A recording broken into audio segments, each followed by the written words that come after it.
Hey, what's up? This is Cowboy B from Wet Jet Performance. I want to show you how to install our intake girdle.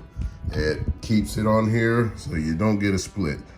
This is a 300 intake manifold. As you see, there's a seam right here, just glued down, but under extreme pressure from boost, these can split, giving you a code on here to keep you from going like 5,500 RPM. You have to go into limp mode.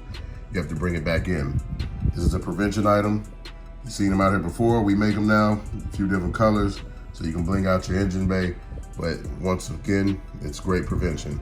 So you want to clip it onto here, and it puts down maximum force, so that way this doesn't split.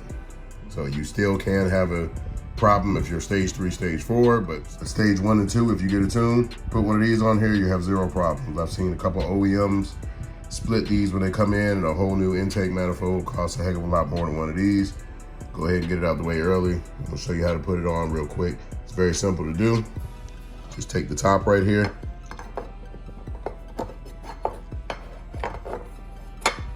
line it right there. Work with one hand here, so bear with me. Because right here is the groove. And you don't have to do any drilling or anything. There's a groove right here, and it's gonna catch. So the groove right here will catch and pin it all down. And all you gotta do is do all the bolts. And if you wanna get to this bolt right here, you have to trim this tab off. And you trim this tab off. But you don't need those 2 bolts. There's plenty more to lock it down. I've been doing it for 4 or 5 years. Never put these 2 bolts in here, never had a problem.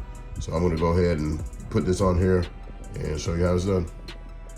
Okay, I pieced these on here, and as you see, everything's lining up, the bolt holes. And what you wanna do is get the 2 end bolt holes on first. Get those on first and lock them down. I gotta do it with one hand. I'll show it to you from the top.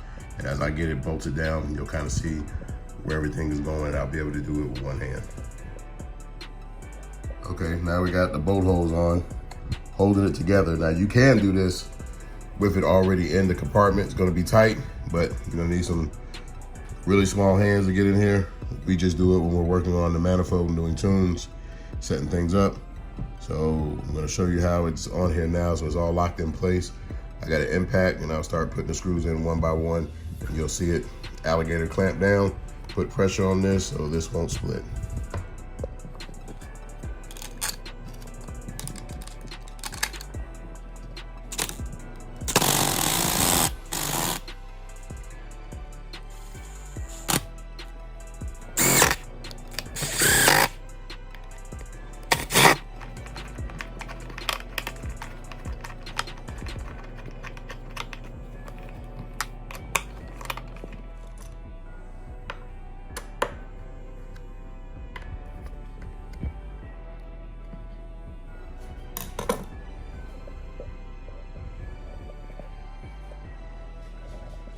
It's all put in there.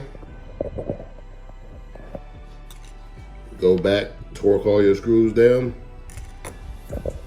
And this gives you the reinforcement you need so you don't blow out an intake manifold. Now for these 2, again, I told you guys I ran them for years, and I've never put these 2 in there, and it's totally fine. But if you want to use every single last bolt that comes in the kit, by all means, go up here. You either remove all those screws, or you trim these tabs right here with a Dremel, knock them right off, because you don't need them. It'll just be suspended by the bolt, and you can get right to the hole, stick it in there, but I don't use them.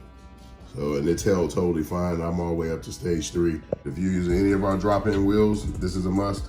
Or if you're using anybody else's drop-in wheels, this is a must. Keeps you from spending extra money. So I've been Cowboy B. This has been a good DIY. Peace.